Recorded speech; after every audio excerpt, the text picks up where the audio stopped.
Hello, everyone. Welcome to nailing the deployment part of CI/CD with Honeycomb.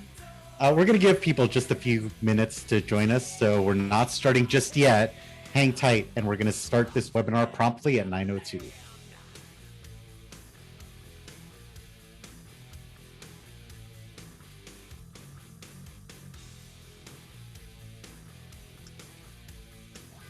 In the meantime, can everyone see and hear me? If you can, write a little note in the chat and let me know. Excellent. Looks like folks can hear us.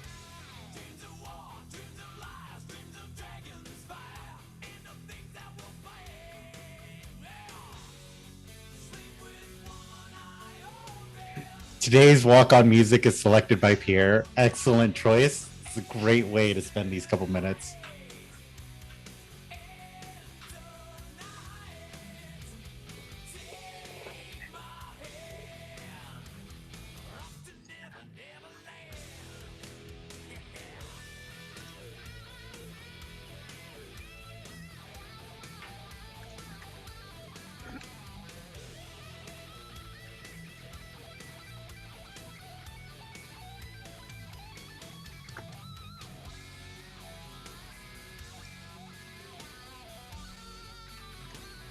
All right, we have quite a number of people already joining us, and it's 9:02, so we're going to go ahead and get going. I'm particularly excited about today's content, and I hope you are too. Very much looking forward to hearing from our speakers.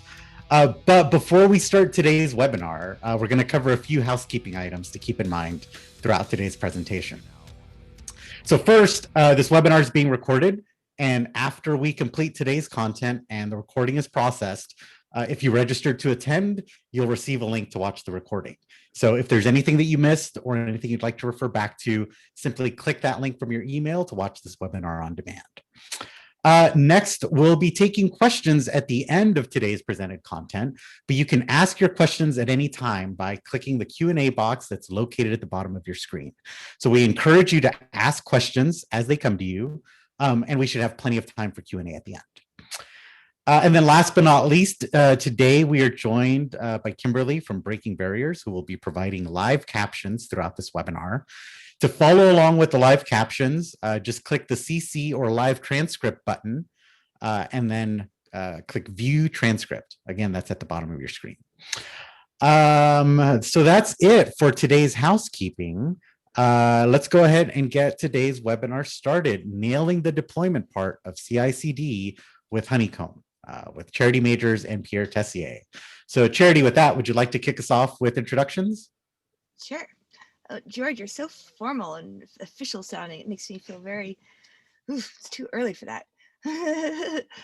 Hi, I'm Charity. I'm the CTO, co-founder of Honeycomb. If you don't follow me on Twitter, you may do so.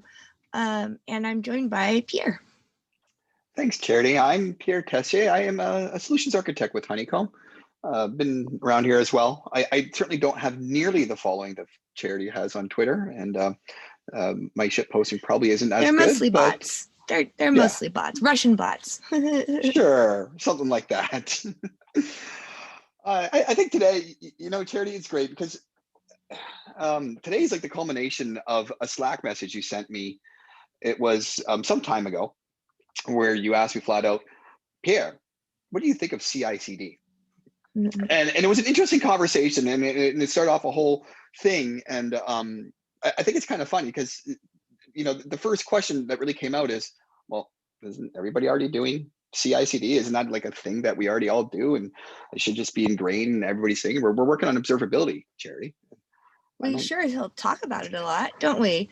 We've all got like blog posts and we pay money to Circle CI, so clearly we're doing CI/CD, right? We go to conferences, everybody talks about it a lot, but no, like almost nobody is doing CI/CD. I mean, there's an argument to be had about continuous delivery versus continuous deployment, but the whole point of CI/CD is getting it deployed, right? So what you're saying is maybe we should be focusing on the actual payoff itself is? So I think that the important thing is the interval of time between when someone writes the code and when it goes live, right? Because that interval of time, that building block, um, is kind of foundational. It's about making it short enough that it can be muscle memory. You write some code, you're instrumenting as you write it, you merge to main, and then you go look at it, and you look at it through the lens of your instrumentation, and you ask yourself, is it doing what I expected it to do? And does anything else look weird? Because when people look at it like within minutes after they've written it, they're going to find bugs. Like 80% of all bugs, they will find then and there. The longer it goes between when you wrote that code and when the bug is found, the harder it will be to find, the more likely your customers will be the ones to find it. And yet, like, very few of us are paying much attention to just like, keeping our tests, parallelized and quick and short and all of the things that go into actually getting it out the door in 15 minutes or less. I think you hit on something right there about the longer it takes, the worse it is. It's like that context switching thing, right? Like, I just wrote some code, It's in my memory, I've got it here. I'm gonna hit the deploy button. I might go grab a cup of coffee, take a quick break while the thing is doing. But when it hits production, I know what's in my head. Yeah. But when it's been days or weeks, you've long since paged that out. It's like 2 years, or like 2 hours just to set up my dev environment to get back. What branch was that again? And what did I have to do? And the thing is that the longer that interval becomes, the more pathologies creep in, right? Having it be that brief enforces a whole bunch of really good behaviors, really small diffs, quick reviews, forwards and backwards compatible migrations. There are just all these behaviors that when doing deploys such that you're shipping one engineer's single set of changes at a time, not bunching them all together. Like, as soon as you've exceeded 15 minutes, as soon as you're up to like an hour or more to deploy, I guarantee that you're going to start bunching together diffs. You're gonna start shipping artifacts with not just one engineer's small set of changes, but like 2, 3, 4, 5, 6, 7, 8, 9, 10, and like now you've broken, you have decoupled the fundamental contract of engineers owning their services. Because if I'm getting paged and it could be mine or 5 other people's, you feel so much less responsibility for that. Which probably leads to this next big one right here, right? So when we grow our teams, opposite. When we have more people doing more things, it's actually harder to deploy as well, because now you have more people who might have got in there. This is why it has to be automated, right? This is why you can't rely on humans to go and push the deploy button every time to make sure they get it in before another diff gets merged.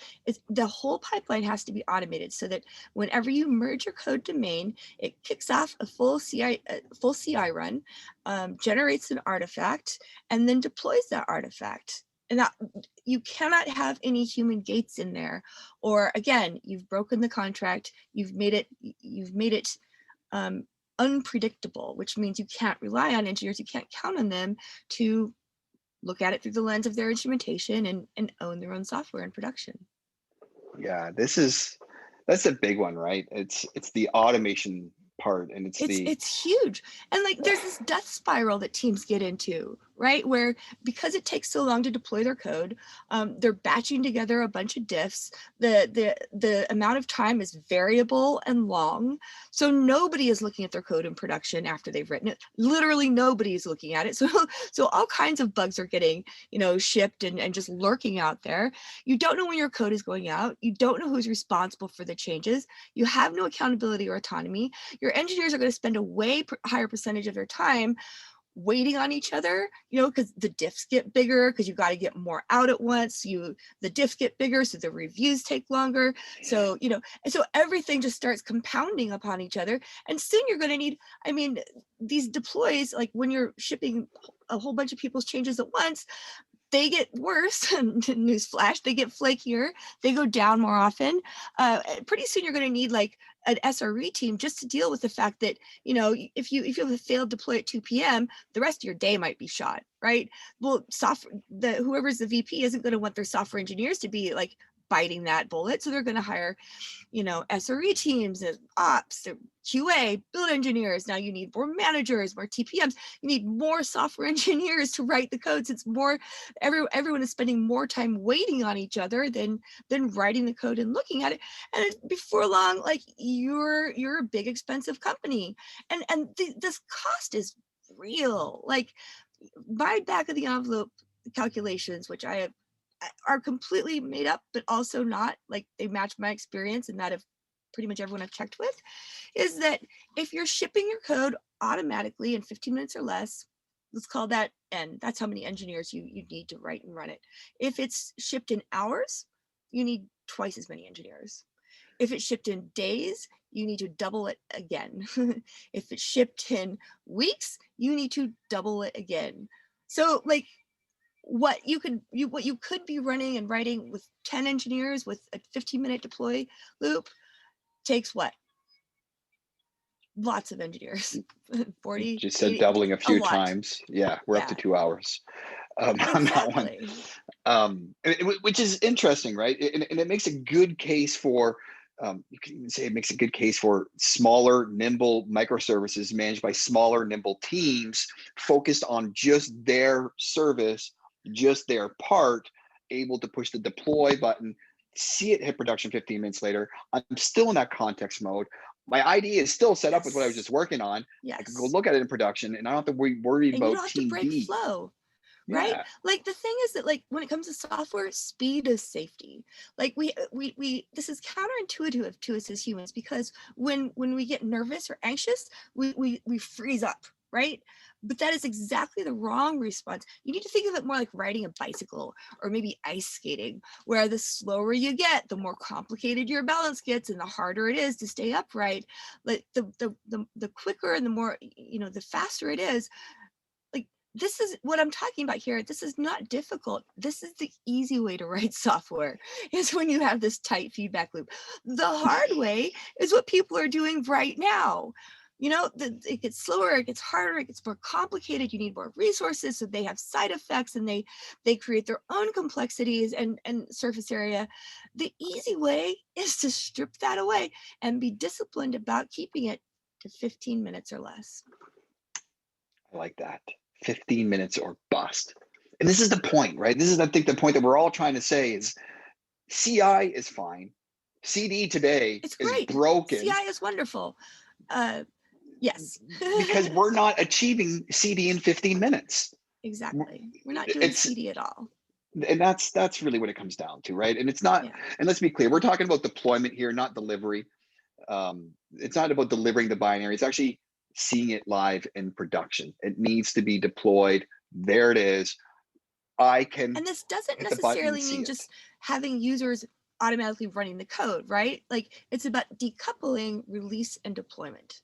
About making it so that your fast, continuous releases, your deploys that are happening, many times a day, you've got feature flags, right? Or you've got some mechanism for making it sure that you can release that code to users in a much more controlled way that is completely separate from just shipping your code to production. Shipping your code to production is basic hygiene. Now, you have a whole bunch of other considerations when it comes to releasing code to users, like all at once, to a subset, canaries, whatever. But like decoupling those two is super key. Yeah, and I think you might have hit on something right there as well. As your users don't have to be running your code for it to be deployed. It could just be there, and you could hide it behind a feature flag that you can test to ensure that it is doing what you intended to do before you open the canary up to the world. This is the point of 15 minutes. This is the point of the small feedback loops, because there is no such thing as staging being prod data, right? There's only one spot where prod is. Prod. Only production is production. Yeah, there is no other spot. And I think the real success of how you make CI/CD work, how you make the CD part work, it's right here. It's being able to be done from the time I'm committed to the time it's in production. If you could keep that within 15 minutes, a cup of coffee, going out to go get one, then we're going to be able to have muscle memory. Yeah. You do it without thinking. You just look at your code in production, you watch users using it if they are, or you at least make sure that you haven't, horribly broken something adjacent to it. And then you move on with your day. And, it's so much saner than going, well, my code is going to be deployed by someone at some point in the next day, week, I don't know, like that's not how good engineering teams function. You can fit, and what we see is like all of these pathologies that kind of fall out of this long deploy loop. A lot of really great people spend a lot of time working really hard on fixing them, and trying to enforce, smaller diffs, trying to get people to like turn around their code reviews quicker, trying to get people to, care about operations, trying to get people to do all of these things, but they're expending so much energy doing it the hard way instead of just focusing relentlessly on the length of time between when you write it and when it's live. I mean, it's fix it at the source, man. Don't worry about the symptoms. It's like if a patient wanders into the emergency room and is spurting blood from all of their orifices and they're like, oh, let's mop up after him. It's just like, well, maybe we get the patient to stop spurting blood. That might be more effective and efficient here. I want to come back to actually a piece of, just a piece of experience on this one, because we do this at Honeycomb. And I remember one time I was coming in to use our product, and we were working on some progressive shifting of the buttons and placement of some of the buttons in our query window. And things happen, right? The browser I was using, the way I was using it, the size of my browser window that I had at the time triggered some condition that we didn't catch in dev. But I happened to see it. And right away, I clicked on it and I said, hey, did something change? The engineer who committed that code was 10 minutes away from committing that code and said, oh my, I'm working on that right now. Let me pull it up and work on it. Literally, it must have been, I got a bite to eat. I came back to my desk and there it was, we were fixed. And that is part of why 15 minutes or bust, because the engineer who was behind that had all the context, knew exactly where to go look. It was right down the line of code within minutes. And we're already pushing a PR to get fixed. Like, this is why 15 minutes or bust is so important, everybody. It's that muscle memory. Yeah, and like we talk about this in the ways like, about how important it is for the business and for the users and everything. But like, I also want to make sure we don't lose sight of the fact that this makes engineering a hell of a lot more fun. It's so much better when you could, shipping lots of code doesn't burn engineers out. Not shipping is what burns engineers out. Being decoupled from your work and the impact of your work is what burns people out. The more you have that tight feedback loop, the more it's like you get the payoff, you get the dopamine hit. You're moving so quickly and with so much speed and control, right? You're not out of control, just like but it's like, being in a fucking Ferrari or something instead of just lumbering down when you're blindfolded in your wagon. I don't know. It makes your work so much more satisfying and fun. And I can't say enough about this. Is why anytime you talk to an engineer who has worked with continuous deployment before, they are unwilling to go back. They're just like, this is what they're looking for in a job from now on. It's like a whole different profession. It's life-changing. It's like smiling every day instead of one big smile every 3 weeks. We talk, there's the whole Dilbert comic thing, just like about how pointy head, like how frustrating computers are, anger. And like, yes, anger, like, obviously I love anger. It's my favorite emotion, but it's got to be anger coupled with joy, right? Not anger coupled with frustration and torment and futility, which is what a very long fake CD process inspires in me. So we're saying it's 15 minutes or bust. We're saying do this. It's not just do this, but now somebody's going to say, why it's not so hard. It's hard to generalize here, right? Because we don't know where exactly people are coming from. I will say it's not hard technically. It's hard politically usually. Technically it's just like, okay, if your CI process takes a couple hours to run, you just start chipping away. It's just engineering, right? It's just engineering, but it's engineering that probably every single person, listening to whatever webinar can do. But you need to get the time, right? You need to have the time devoted to it, and you need to convince people that it's not scary and that it will actually be better, and that it's worth sacrificing maybe some reliability in the short term to gain more in the longer term, and some time away from features, right? Which is why I think for most, and fundamentally, like, don't get me wrong, I think that the failure to adopt continuous deployment more widely is the single biggest failure of our of our technical leadership class of the past 2 decades. Just like fall down flat in our fucking faces, failure of political will to get this through. But the way to start changing this is, I believe, to make the arguments to the people who make these decisions, but don't just cast it in terms of engineering things like, oh, this would be a better CI/CD pipeline, blah blah blah blah blah, terms and everything. Talk to them about in terms of dollars and people and attrition and users and the speed of innovation and the amount of time that you're like. Pull up the Stripe developer report where they show that engineers spend about 42% of their time just fucking wasted. It's not going to moving the business forward. It's going to, I guarantee you, almost entirely pathologies related to a long continuous CD interval. Or pull up the Dora report. The best way to make progress on those 4 key metrics are start with this fucking interval, or get someone to read Accelerate. The more people you can get to read Accelerate, that's the long version of this webinar, is read Accelerate, or read the first half of Accelerate. It's got this is the best collection of data, like real data, that we have about what makes engineering teams high performing and effective and efficient and delightful to work on. I want to come back, and earlier on you talked about some, it could be a little bit, it's not hard technically, you're right, it's hard politically. Right. And that is just you need buy-in from leadership to make this work. And if we don't have buy-in from leadership, it is going to be a struggle. But this is where we have to show there's a lot of value here. Yeah. And it may start off a little rocky, like all big changes that you're doing. You're changing your methodology here. You're changing the way you approach it. You're probably going to have some risk. One thing.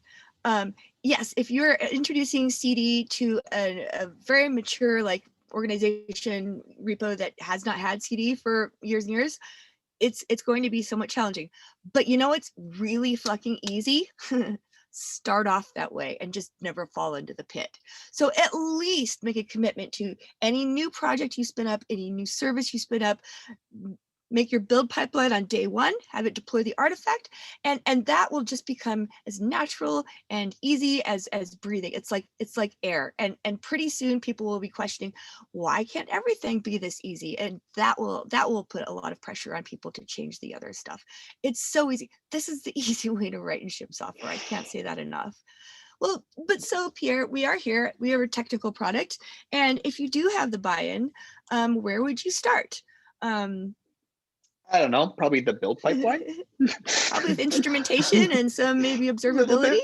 Yeah. And that is kind of fun, because that is how we probably started here a while ago.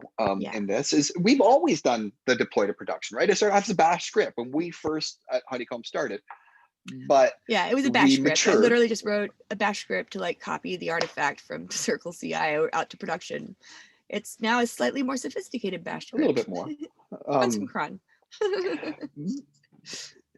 But it did work. But a few years ago, we started applying our principles to the pipeline. What we started doing is we started thinking of what is CI/CD, and can we gain more knowledge from it? Well, CI/CD, a pipeline, it's basically running a bunch of bash scripts. Right? What do? You're going to run go test. You're going to run go build. You're going to run JS test. You're going to lint this.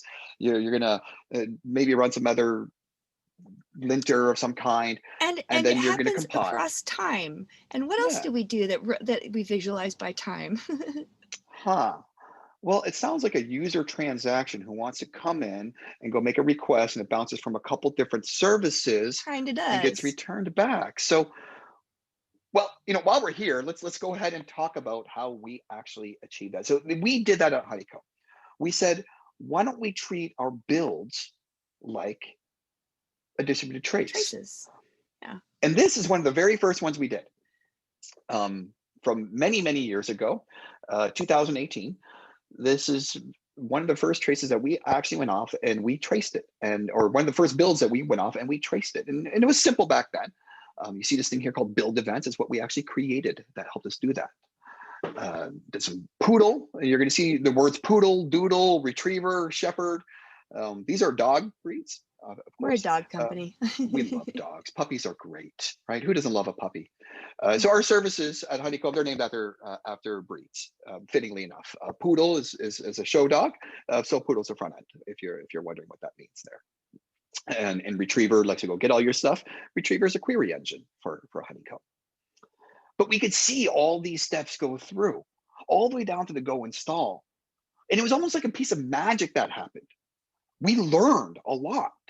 What did we learn? Well, we learned that poodle build and go test seemed to take a lot of time. And that makes sense. Our code grew. You know what else we learned? We learned that there was nothing wrong with this. We learned that it was fine, because now we had the knowledge of what was going on inside our builds. And though somebody had an inkling that our builds were getting along, we were like, yeah, 400 seconds is fine. And they seem to be doing what they're supposed to be doing. And we left it alone. And we just let it run. We kept the instrumentation going with the occasional checks on it. And that's kind of one of the good things you could do. You could instrument your code, and one of the good decisions you could make is to do nothing. That's an okay decision to have. And we did have that one. A year goes by and we're still instrumenting. And those builds went from, 4, 5, 6, 7 minutes, and now we're up to 14, 13, 12, 13 minutes. They were getting longer. But we had the data. We could draw this out. We could see that trend over time. And this is a year's worth of data that we're looking at. And we could start to understand that, okay, now our builds, now our pipeline, our ability to go from code to deployment, we're pushing that 15-minute threshold. We're getting tight on it now, right? Because this is just a CI part of this. So we wanted to maybe start addressing it. And we started looking at what our builds were doing. We could probably click on one of these longer ones right here. We could see that what it was happening inside of that build itself. And we were spending more time doing some other things like the script thing. And we learned about it, and we eventually made the decision to change CI platforms. There's a lot of reasons why you do these things. I'm not going to say one CI platform is better than another. Every organization is different. Every organization has their own needs, and they want to look at things their own way. But we decided to switch to a different platform because we thought that if we could parallelize more of these steps, we could achieve better build times. So we went from a platform that did builds using VMs to builds using containers instead. You can see kind of the switch off happened right around here. Now there's a lot more variance involved when you do builds by container, because there's a startup time, and we knew that variance would happen. But what we really care about is probably the average duration. We're looking at a heat map here. So because we have that data, let's go ahead and just pull up an average duration of how long these builds took. And we could draw that line, and we could see that, yeah, we did actually save probably 30%. And that's great. We're winning. We're winning what we're trying to achieve. And we can continue to look at this various different ways because we have this data. So I could say, hey, group this by name, for example, and name are all the different steps that we have inside of our build. So now I can see what steps are taking too long. I can see here, go test is clearly our biggest one. We have our code stack is mostly go, but we saved a lot on poodle build because that got paralyzed quite a bit. And we could see that drop that happened. I could hover these lines as well and get kind of that same effect there as also. But because we instrumented our builds, because we had this information, we're able to see what's going on. We're able to understand where to optimize The first start next. to like any engineering effort is to measure it, right? So that you aren't just driving in the dark. It's exactly it, right? You got to know where you're going before you go there. And we could go look at one of these builds. I'll just click on one of these Here, these are one of the more recent traces you can see, and we have a lot of steps that are running in parallel. I can even see what branch this came from. We have the syntax of user dot and then whatever the branch is. So Molly here, she worked on this and it was her branch that we built up, but we got that information. We got the build IDs. We got all that good stuff in here to understand what we need to do. And that's what happened, right? We optimized our builds. We moved to a different CI platform. Things were faster and we're back achieving those 15-minute deploy to production thresholds that we're trying to achieve. Time moves on. Code base grows. Hey, look, we're a company. We're growing. We do things. We have engineers, right? We hire. We add more features. You know, I got a saying I like to say is disrupt or be disrupted. If you're not adding new features, your competitor's doing it for you. And this is the world we live in. As such, our builds got longer. But what's great is we also did more with our builds. We started adding more markers to our platform as well. So here, this is Poodle. This is looking at Poodle, and now it's early right now in the morning, so our engineers aren't necessarily making builds right now, but you can see back here, every hour we push whatever's in there. We make sure it's pushed no matter what. And I could go into any of these and I could click through it and I could learn more about it. I could go all the way down to the actual commit message of what we actually did right here and get hash docs repo, whatever that was, from Doug, who did something here to do a change. But this is another important part. So it's not just instrumenting your builds, but it's projecting your deployments on your observability tooling. So you can see those changes and I can click on them and learn more about them. And I could probably even link right back to maybe a trace for that build if we really wanted to get detailed into this.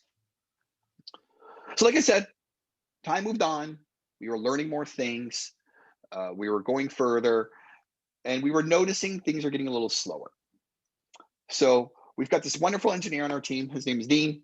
I love Dean. He's so great. He had an idea of, I can make these things faster. And he optimized our build by looking at the data, by understanding that we were spending a lot of time in our JS test, even though we were parallelizing it. Cumulatively, they were too much. So he came up with a way of how about we use Ramdisk instead and serialize them all together. And it turns out we actually improved our build times significantly by doing this. So here's a chart. I think it's 9 months or so right here that we're looking at, maybe a little bit more than that. And I drew a marker on here so you could see when that commit actually happened. And you could see there was a drop, a drastic 30%, another drop in our build times. And this is part of what you want to do. You want to measure, you want to put that observability in there. You want to understand it. Now, I don't need you to go look at this every day, but it's good to revisit it. It's good to understand it because really your CI platform, it's compute. And whether you host it yourself or you're using somebody else's, you got to pay for that compute. And if you can reduce those build times, you're going to save some. Or you could set up like a trigger for yourself to be like, let us know if this ever exceeds 15 minutes. We actually have an SLO for that. Yeah. If it matters to you, you got to put an SLO on it, right? You know, it's interesting to hear too, because I could see this and I could see what's going on. I know not long ago, Charity, we did a big push. We just released this actually, I think on Monday, right? The new query annotation stuff to save your queries. Yep. And look at this chart, and this chart I think it ends on February 19th, so it's pretty recent. I could see a little thing right here. And you know, I can see more builds. I'm just gonna go into bubble up mode. And for those who don't know, bubble up is this awesome feature in Honeycomb where you say, I see something in my chart, tell me more about that. So I just want to see what's going on. Tell me why. Yeah, tell me why. So I'm just gonna draw a little yellow box around that bump right there. And it's going to pull down things about it. Now, all these builds are unique. We're able to group down on like build numbers, of course. They're all going to be different. But I can look at other things. I can see which repo is standing out. Owner. Oh, of course, Toshock. Toshock's about a quarter of those builds. I think we have a saying at Honeycomb. What is that? Toshock has a branch for it, right? Toshock's got a branch for that. So there you go. So, but I got all these insights that fast. I know who's doing what are they doing? Are you doing it right? Like what it does is it computes like what's different about the stuff inside the bubble from the baseline around it, whether that's one thing or 20 things, which is so mind-blowing after you're coming from a world of metrics where you can't do that kind of correlation because you stripped all that context away. And I could even take this and say, hey, you know, what else is Toshock doing? Well, just show me what Toshock has done. And now these are only Toshock's builds. Nobody else's. Jesus and I Christ. could go here. Yeah, he does a lot of builds. Yes, he does. We might want to have a chat with him. But and we continue that. I can drill into it. I can go look at the actual trace behind that build and learn more. So all these capabilities, we call them build events. Is a service that we've created. We make it available to our customers out there. We have a repo for it. Pardon me, I did not have the repo tab ready and open, so I'm just going to pull it up here real quick. github.com/honeycomb.io, and I know it is called build events. But you can go here, learn more about it. We've got a lot of different instructions on how you use this. You put this inside your CI pipeline. You bring it all the way to deployment, and you can start visualizing your builds. You could start measuring that 15-minute or bust and start trying to achieve it. A lot of people, when they roll this out for the first time, there's a lot of shocked looks like, we're spending how long on what? Always.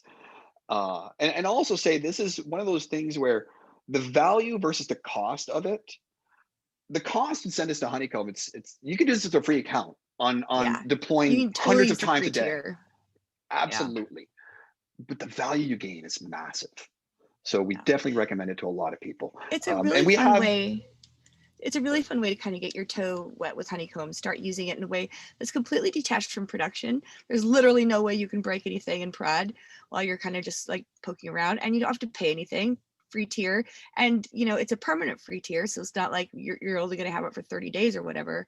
And yeah, like it's incredibly valuable. That's exactly it. We also have integrations with GitHub Actions. We use Circle CI, so there's a Circle CI orb for it. But Build Events itself will integrate with just about any pipeline in the world. I believe somebody also wrote a Jenkins plugin for it. It's really just this universal thing that is used to wrap every step in your pipeline and emit a span as part of a long distributed trace, so you can really gain those insights. Cool. So with that, I'm going to switch back over to this. Sorry. Cool. There we go. I'm just agreeing with you. So definitely instrument your pipeline for free. There is no production changes, like we said. This is the pipeline. Your code will stay safe, and you can do this on a free tier of Honeycomb. Surprise your team today. And definitely go ahead and try it yourself. So you can go get it at Build Events, and you can Google search for GitHub Actions. There is it's available there, as well as for Circle CI. If we don't have your preferred CI platform of choice, you can find us in our Slack pollinators team that we have. You'll get a free invite when you join Honeycomb.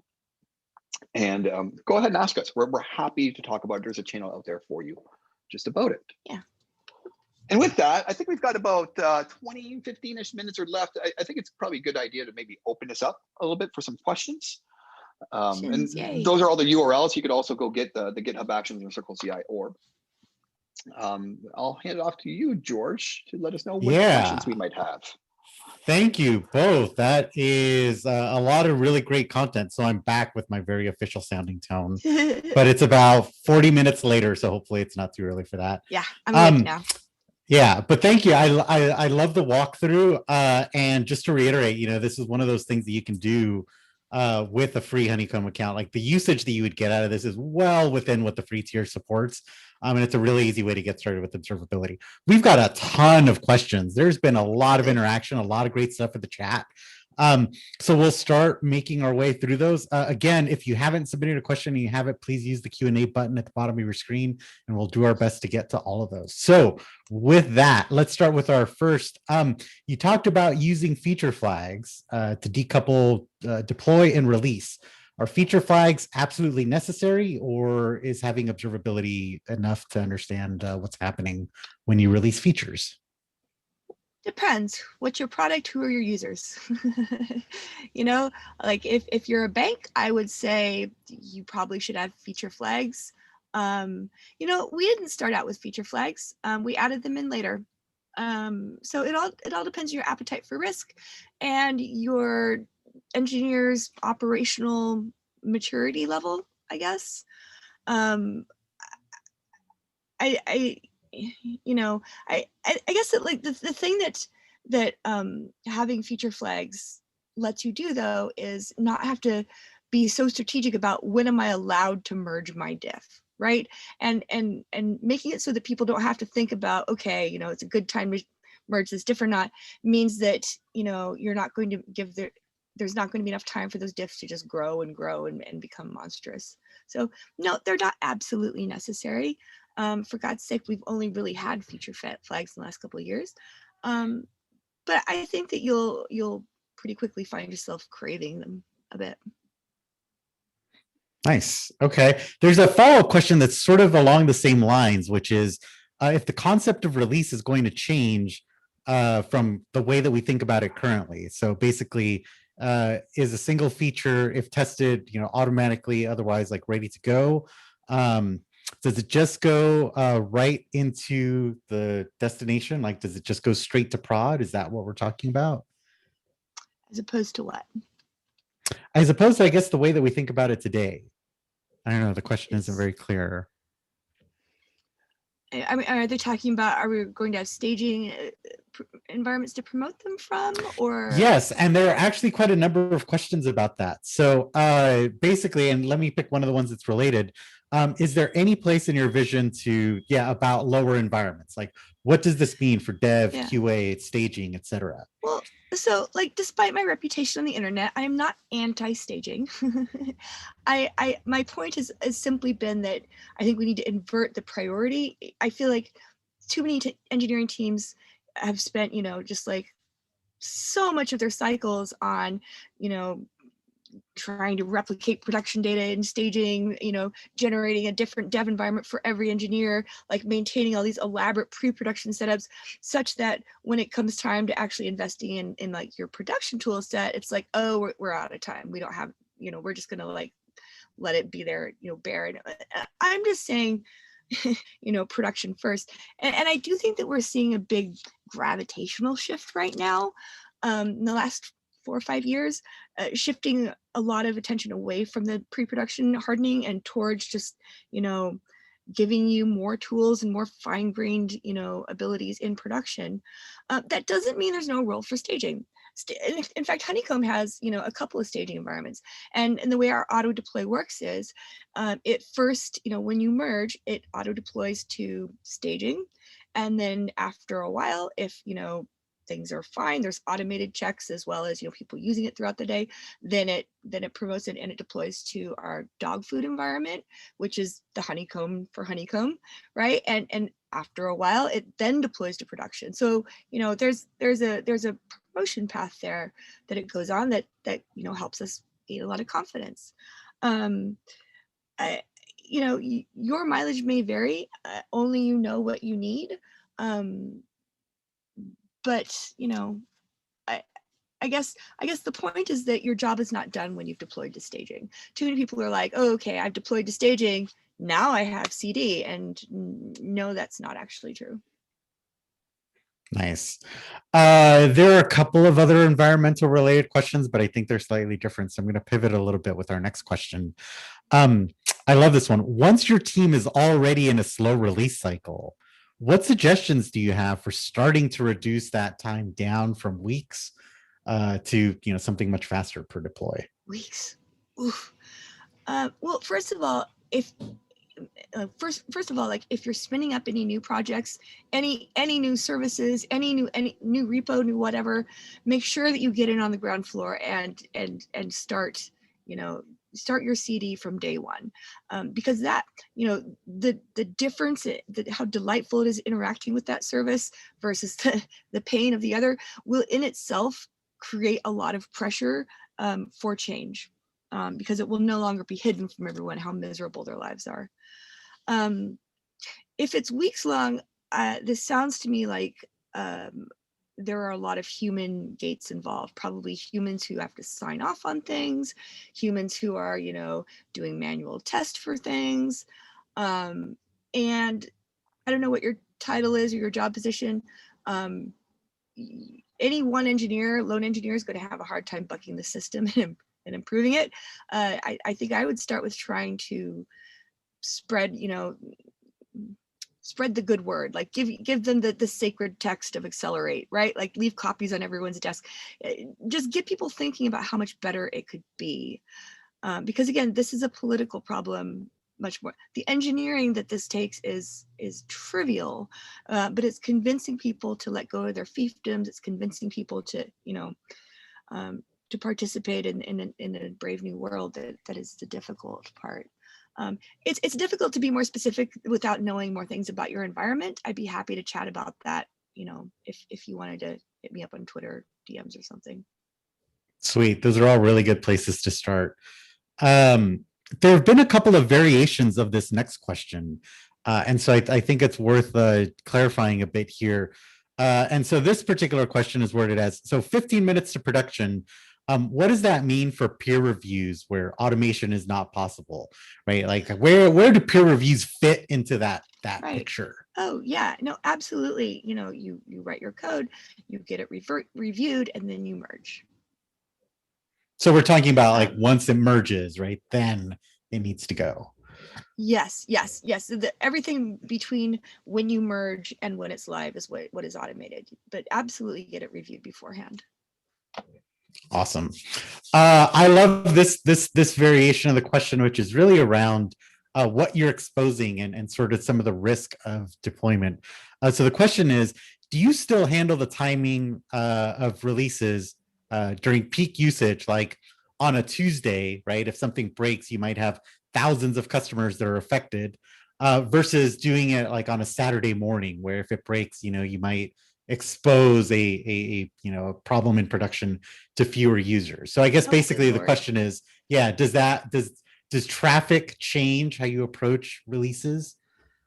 I can think of maybe some very rare and unusual scenarios where it might, but no, the whole point of this is that deploying has to be ordinary, has to be unremarkable. Shipping software should not be scary. It should just be part of your everyday life and not something you think about a whole lot.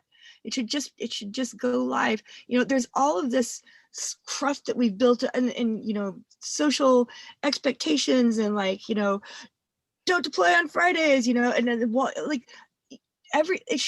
shipping software is the heartbeat of your company. If you're a technology company, and it should be just that boring and unremarkable and reliable. There's something really wrong if you have to special case deployments on a regular basis.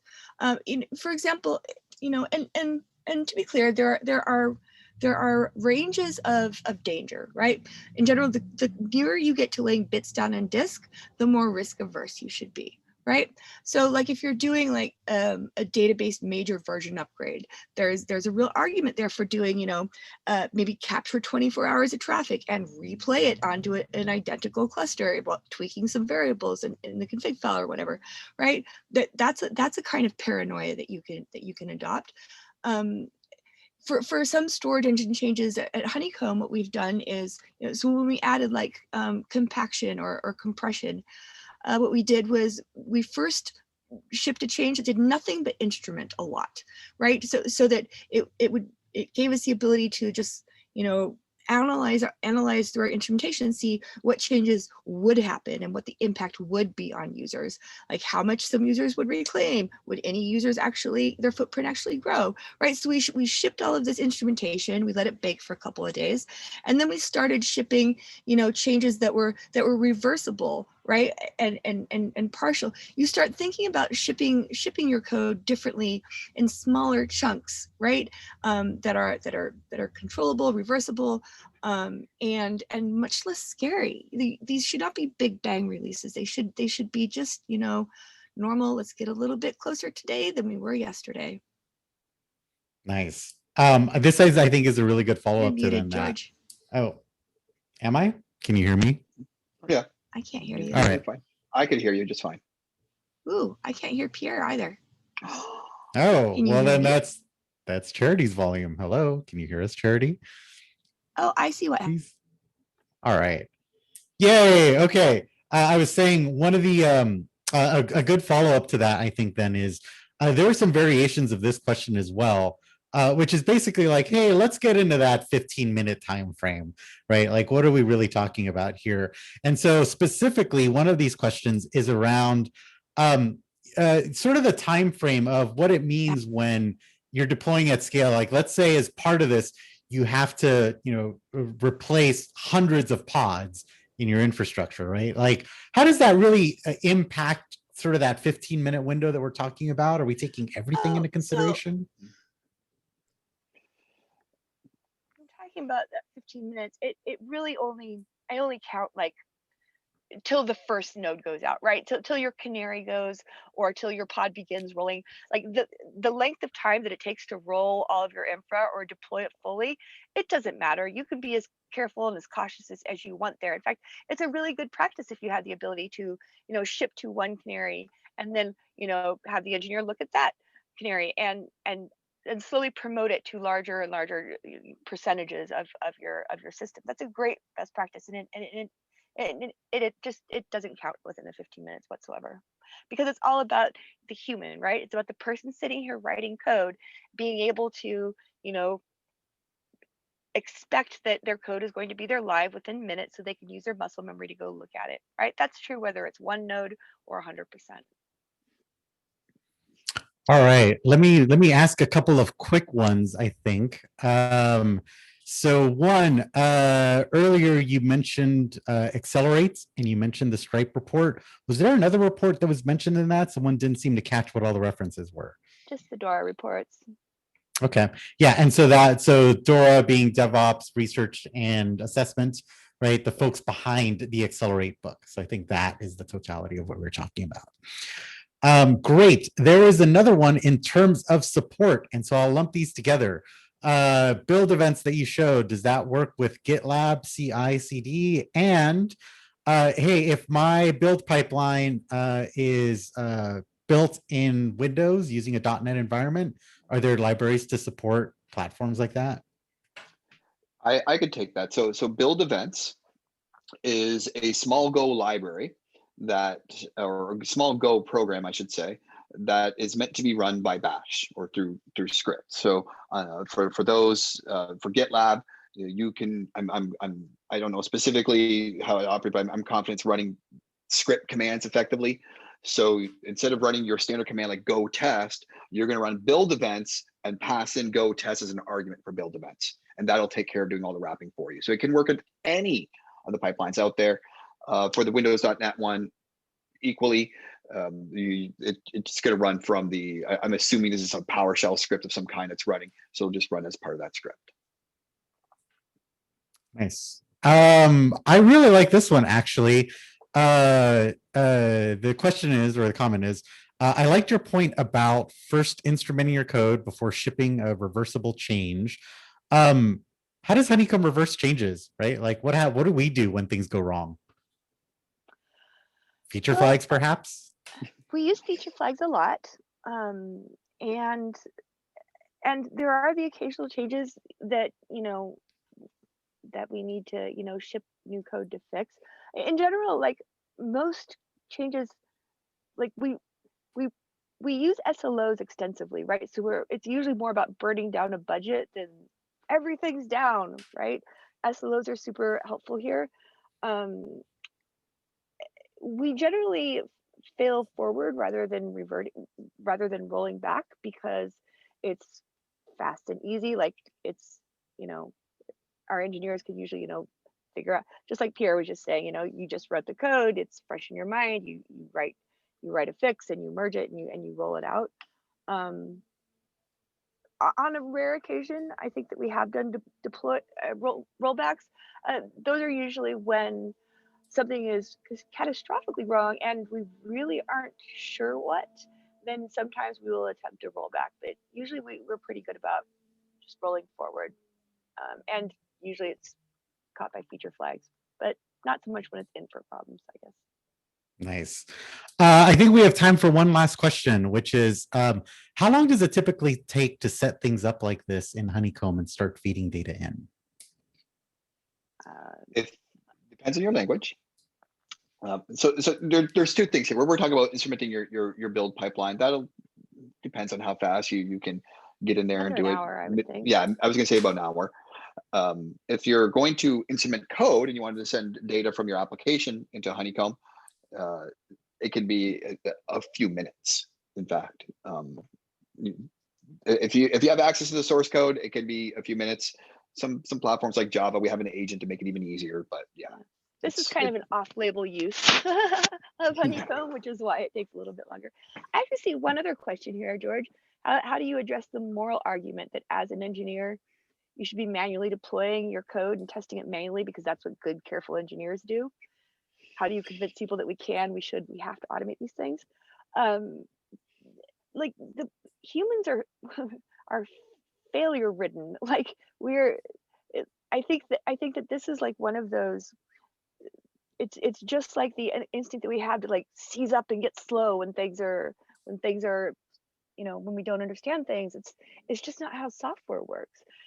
I think that it's really important to make humans do what humans are good at and make machines do what machines are good at. You know what machines are really good at doing? Repetitive bullshit, like checking the same stuff that running tests, making sure that the things that you've already found or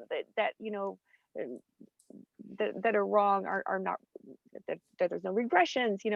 That's not stuff that humans are good at. We're terrible at those things. We're good at seeking out, figuring out the new things, assigning meaning to events. So let the computers do what the computers are good at. Humans are really good at missing step 2B of a 10-step process. Yes. Well, that is all that we have time for today. So I want to thank our hosts, Charity and Pierre. You've been amazing at walking us through today's presentation. So for our viewers, remember that a link to this webinar will be appearing in your inbox so you can watch it on demand. And please feel free to share this webinar using that link if you like today's content. You can find more webinars and other helpful content at honeycomb.io in our resource library. And you can follow our hosts on Twitter, Charity Majors at Mipsy Tipsy or Pierre Tessier at Puck, and follow Honeycomb at honeycomb.io. So thank you for joining us and happy week, everyone. Bye.